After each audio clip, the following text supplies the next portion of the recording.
Pakistani social media यह कह रहा है कि इंडियंस जब खुल के बता सकते हैं, वो भी फॉरेन कंट्री में, तुम क्यों छुपा रहे हो? मिसाइल तो हमारे सामने गिरी थी, हमें भी जरा जवाबदारी। अब इनको देना पड़ेगा, इनको बोलना पड़ेगा कि हां बहुत बुरी तरीके से मार पड़ी है, बहुत बुरी तरीके से मार पड़ी है, यह बताना पड़ेगा इनको। अब छिपाया नहीं जा सकता। अब ये घाव रिस्क कर सामने आ रहा है तो कैसे नहीं बताएंगे?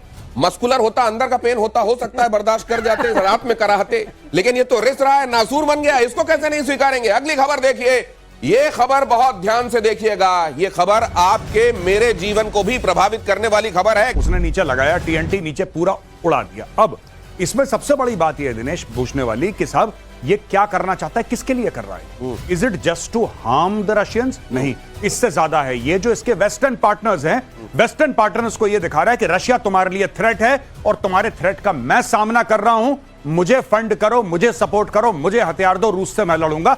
ये अपनी मार्केटिंग कर रहा है। ये मैंने परसों भी बोला था, मैं कल भी आज भी यही बात कह रहा हूं। ये ज़ेलेंस्की की मार्केटिंग, जो सबसे बड़ा जोखिम पूरी दुनिया जिसकी तरफ ध्यान दे रही है और पता नहीं कितनी सतर्क है कि कभी भी ये वर्ल्ड वॉर की तरफ मामला चला जाएगा एक आदमी के इस तरह के पागलपन की वजह से। रूस की धमकी के बाद दुनिया में परमाणु हमले का डर। ये खबर देखिए, रूस बदल सकता है नो फर्स्ट यूज की पॉलिसी। इस पूरे 3 साल का जो युद्ध चल रहा है यूक्रेन और रशिया के बीच में, और इस वक्त जो छेड़छाड़ हो रही है, और जैसा गौरव ने बताया बिल्कुल सही है, ये छेड़छाड़ सिर्फ इसलिए हो रही है, जानबूझ के की जा रही है कि वेस्टर्न अटेंशन मिले। ये वैसे ही जैसे एक बच्चा अपने अटेंशन के लिए माँ बाप के सामने चिल्लाता है, अभी ज़ेलेंस्की वही काम कर रहे हैं। अपनी तरफ ध्यानाकर्षण करने के लिए he is done 2 things which are very dangerous from global peace perspective.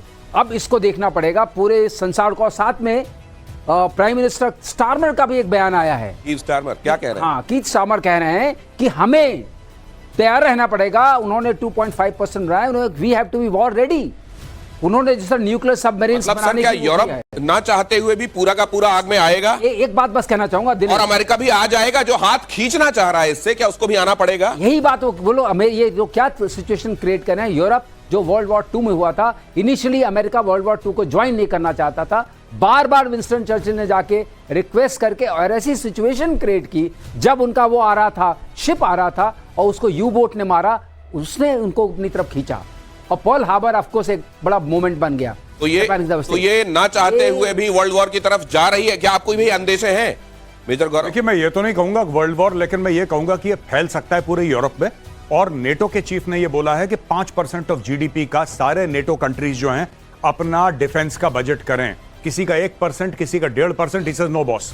ये मैं मानता हूं। ये जिस तरीके का वर्ल्ड वॉर हम लोग समझ रहे हैं कि पूरी दुनिया आग में जलेगी, ऐसा नहीं होगा। लेकिन आप देखिए ना, एक तरफ इजराइल हमास का, जिसमें ईरान तक शामिल है, जिसमें पूरा मिडिल ईस्ट जल रहा है। दूसरी तरफ ये रशिया यूक्रेन की लड़ाई, जिसमें पूरे यूरोप में फैलने का अंदेशा है और पूरा यूरोप अपना डिफेंस का बजट बढ़ा रहा है। क्यों बढ़ा रहा है डिफेंस बजट? क्यों? हम तो यहां पे टेलीविजन स्टूडियो में डिस्कस कर रहे हैं। यूरोप की कंट्रीज, जो नेटो की कंट्रीज हैं, काफी सारी उसमें यूरोपियन कंट्रीज हैं, नेटो के देश कह रहे हैं कि 5% ऑफ जीडीपी हम कमिट करते हैं। आप सोच लीजिए, कोई भी देश, छोटा देश कहता है 5% जीडीपी डिफेंस में जाएगा। आप सोच लीजिए वो क्या करना चाह रहा है, उसको कितना खतरा महसूस हो रहा होगा कि अभी रूस आएगा। जिस दिन पुतिन सनका, मैं आपको बता रहा हूं, ये जो छेड़ रहे हैं ना इसको, ये क्यों छेड़ रहा है? एक तो वर्ल्ड अटेंशन के लिए, और इसको पता है यही काम पाकिस्तान ने पहलगाम में करा था। मैं आपको एक एग्जांपल देता हूं, पैरेलल नहीं है, मैं कंपेयर नहीं कर रहा, मैं आपको सिर्फ एक आइडिया दे रहा हूं कि पाकिस्तान ने क्या बोला। उसको पता था भारत रिटेलिएट करेगा, उसको पता था, इसीलिए वो चाह रहा था कि इंटरनेशनलाइज हो जाए कश्मीर। एक एम ये भी था पाकिस्तान का, कई एम हो सकते हैं, लेकिन उनमें से 4-5 एम्स में से ये था कि कश्मीर दोबारा 370-35 से हटने के बाद इंटरनेशनलाइज हो जाए। आज की तारीख में हुआ। पाकिस्तान एक लेवल तक सक्सेसफुल हुआ लोगों को मारने के लिए। कश्मीर का इश्यू इतना इंटरनेशनलाइज नहीं हुआ, लेकिन हां, उसने भारत में आके इनोसेंट सिविलियंस को मारा। यह बात सच है। नहीं गौरव, ये भी तो था, पाकिस्तान को ये था अपने आप को हाइफनेट करना था भारत के साथ। भारत प्रॉस्पेरिटी में इतना आगे बढ़ रहा था, 4थे कदम में पहुंच रहा है इकोनॉमी में, but still they wanted to hyphenate and वो इंटरनेशनलाइज करना था। तो कैसे करेंगे?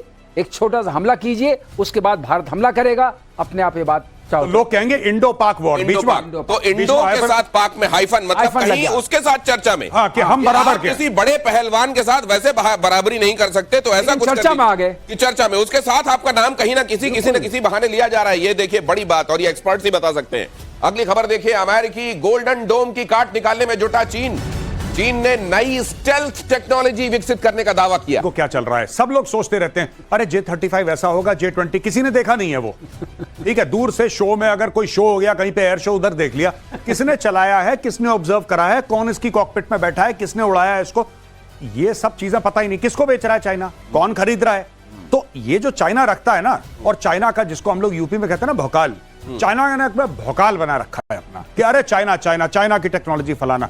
गोल्डन डोम, अच्छा दूसरी एक और बात आपने गोल्डन जो डोम, गोल्डन डोम के संदर्भ में हम चर्चा कर रहे हैं, क्या ये जैसे ये होता है, हम एक जमाने में ये भी होता था कि भाई इधर सचिन तेंदुलकर होंगे तो उधर से कौन होगा, क्या शोएब अख्तर होगा, वसीम, कुछ नाम जोड़ने की कोशिश होती है। क्या उधर से गोल्डन डोम एक नाम हमने सुना, तो इधर से भी कि हम ऐसा स्टेल्थ कर देंगे और ये कर देंगे, ये वो भी है क्या? मैं एक बात आपको बताता हूं, ये गोल्डन डोम वगैरह एक हायर लेवल पे ठीक है, लेकिन अभी जो यूक्रेन ने करा रशिया के खिलाफ, उसमें कौन सा गोल्डन डोम काम कर लेता अगर होता तो। सही बात, होता तो। सही बात। और वो पता है क्या, वो शादी वाले ड्रोन जैसे हैं वो। वो जैसे शादियों में होता है ना ड्रोन जो खींचता है कि हाँ। मेरी हैरानी इस बात को लेकर भी है कि वो शादी वाले ड्रोनों के लिए भी उतनी सेंसिटिव जगह पर क्या रशिया के पास कोई एयर डिफेंस मैकेनिज्म नहीं था? ड्रोन इतने छोटे हो गए, अब क्या करेंगे। और ये मैं आपको एक और बात बताऊं, ड्रोन गए ऊपर, ड्रोन गए ऊपर, सीधा उसने जहाज में क्रैश करवा दिया, सारे जहाज जल गए। आप ये देखिए ना, ये गोल्डन डोम बिल्कुल बढ़िया है। स्पेस से कोई बैलिस्टिक मिसाइल आ रही है, इंटरकॉन्टिनेंटल बैलिस्टिक मिसाइल आ रही है, ऐसा आ रहा है वैसा, उस सब के लिए बहुत बढ़िया है ये, उसमें कोई डाउट नहीं है। वर्ल्ड का बेस्ट बनाएगा, अमेरिका बनाएगा। लेकिन भाई आजकल के थ्रेट्स तो दूसरे किस्म के हैं ना।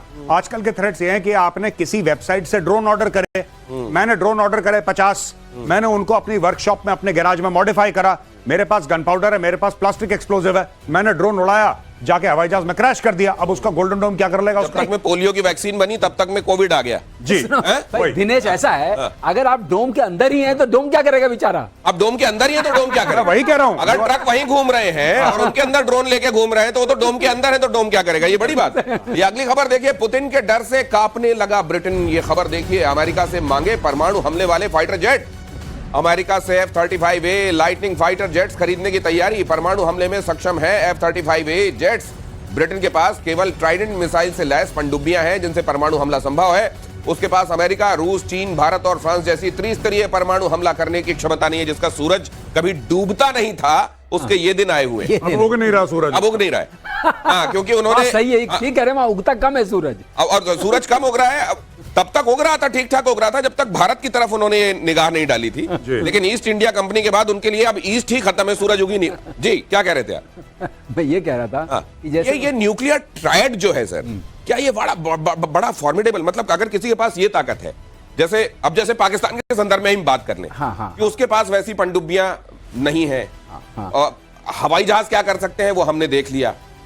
ये ट्रायड का होना क्या बहुत फॉर्मिडेबल बना देता है? किसी फॉर्मिडेबल ये बना देता है दिनेश कि आप हवा से भी मार सकते हैं, वो शक्ति आपके पास। जैसे स्ट्रेटेजिक बॉम्बर्स की हम बात कर रहे थे,